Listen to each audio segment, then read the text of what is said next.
Second practice, second thing I do when working cases that I think we could apply to how we investigate the resurrection, or anything actually in the Gospels, and that is we have to think about the nature of evidence broadly. We have to think about the nature of evidence broadly. In other words, we're asking this question, what qualifies as evidence? Now you might say, well, forensic physical evidence of the scene. That's true. Evidence I can test that's physical is true, but also non-physical evidence at the crime scene is also non-forensic evidence. Some of the evidence can't be tested with forensics. Some of it can. Some of it with forensic sciences. But some of it's not even going to be physical. So it turns out that both sides, both kinds of things could qualify as evidence. Both kinds of things could be used in a criminal trial to make a case. Both forensic physical evidence and non-forensic physical. Hey, how about this? Where the victim was attacked, you realize that where the victim was attacked is an important piece of evidence. It can determine really who we're looking for. Could it be anybody, or was it somebody who knew her? Often we know that based on the location. But guess what? Where the victim could have been attacked but wasn't, that's also of evidential value to us in a case. Do you see now, again, the two opposites are both valuable to us. Here's another one. Items discovered at the crime scene. Of course, stuff you discover at the crime scene, that could be used as evidence. How about this? Stuff that is missing from the crime scene. Well, that also has evidential value. Do you see the pattern here? How about this? Words the suspect said. Well, that would count.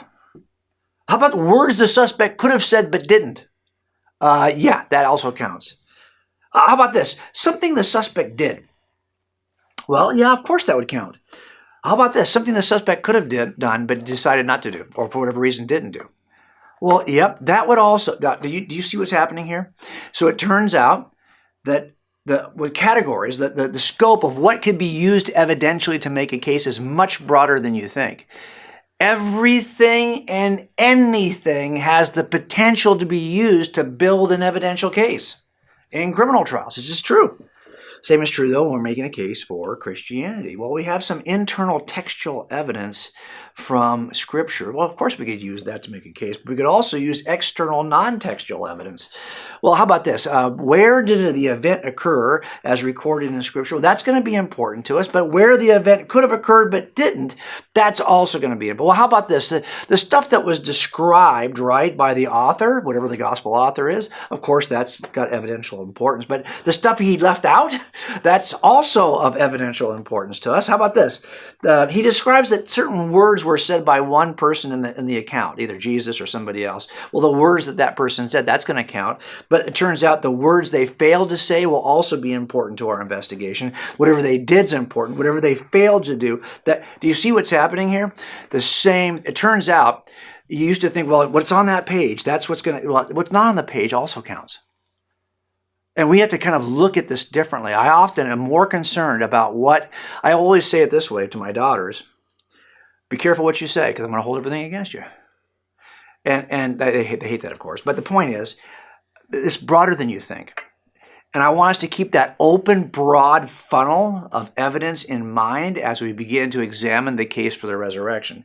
A lot more counts than you think counts.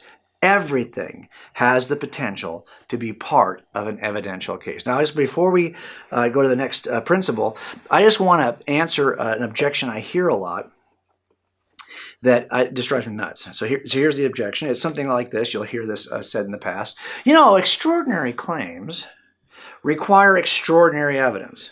I can't tell you how many times I've heard that. And it's often used in the context of this second objection. If God exists, this idea, this quote, this claim, God exists, that's an extraordinary claim. You had better be able to produce extraordinary evidence to support such a claim. Well, what do you mean by extraordinary? I mean, what exactly? My own experience with this is slightly different. Let me explain to you what I mean. I had a case, which I described in the last session, in which a woman was killed by her husband in 1981, and there was no body. This is a case that appeared on Dateline, and as I investigated this case, as you can see here, I realized that, man, this event The murder of this man, this man murdering his wife, was in many ways, like lots of murders, incredibly extraordinary. Let me give you an example of this. It turns out in 1981, there were about 24 million people living in our state. Of those 24 million people, about 3,000, just a little over 3,000, were murdered, or committed murder, I should say. That's 0.01% of the entire population of California. That's pretty extraordinary. That's a very small number. This is not a common thing or an ordinary occurrence. This is an extraordinary occurrence if you think about it, right? And it turns out, of all these people who committed murder, 0.01% of the population of California who committed murder, one of them, just one, was a guy named Michael Lubon. He was 0.000004% of the population. That's an extraordinarily small and rare. This dude was special, right? And exceptional, if you think about it. Not just ordinary. This is not an ordinary event. This is, by the way, most murders, well, all murders are, given the number of people who live in our country and the people who commit crimes in our country, they are extraordinary events.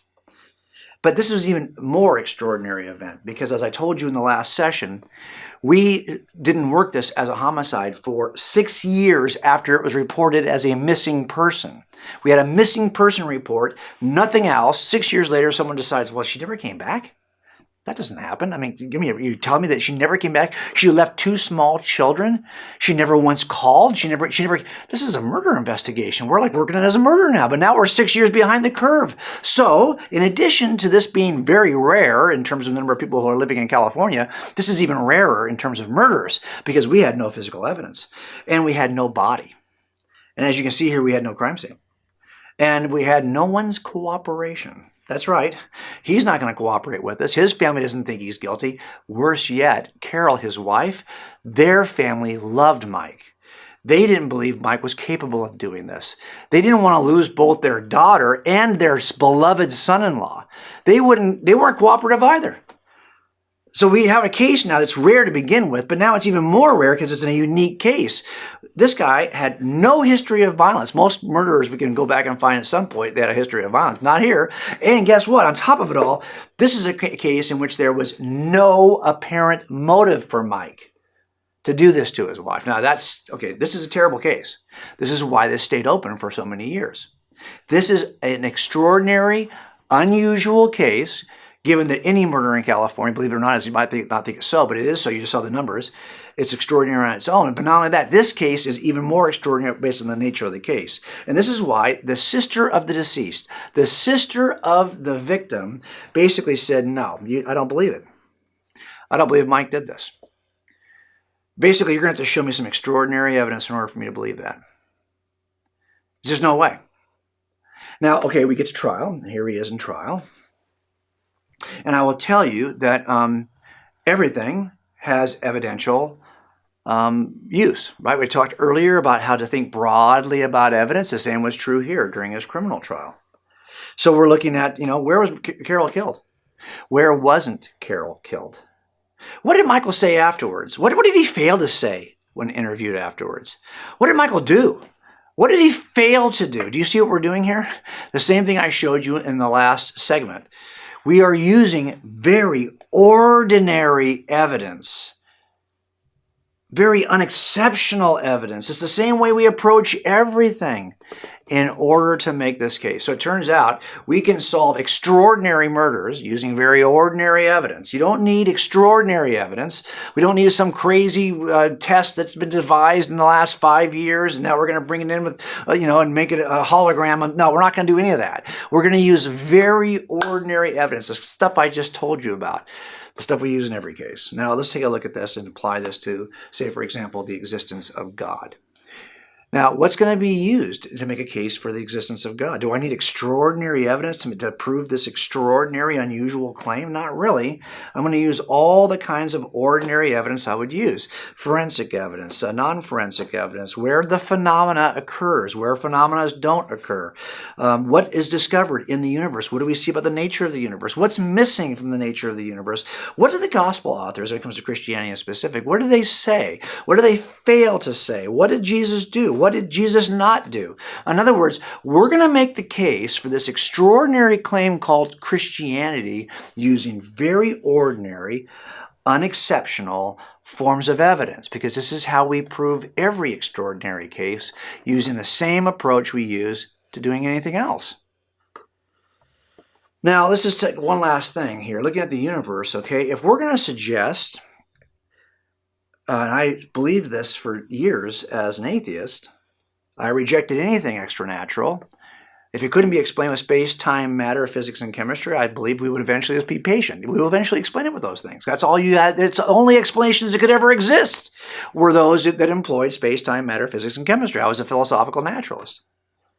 But if we're going to suggest that the universe leapt into existence from nothing and appears fine-tuned without a fine-tuner, and life emerges from non-living, these forces of physics and chemistry can create life from non-living matter that appears to be designed when there's no designer, and that there's consciousness somehow emerges, immaterial consciousness somehow emerges from matter, from material, and there's somehow the appearance or the emergence of freedom, of free agency just pops in here, even though the system itself is deterministic, and somehow there are moral obligations to physics. I mean, and there's we're only morally obligated to persons, but if we're going to suggest all of this comes from just space, time, matter, and physics, well, that really would be an extraordinary claim. And it seems to me then the burden goes right back to the other person to have as much extraordinary evidence, because those claims are even far more extraordinary than ours.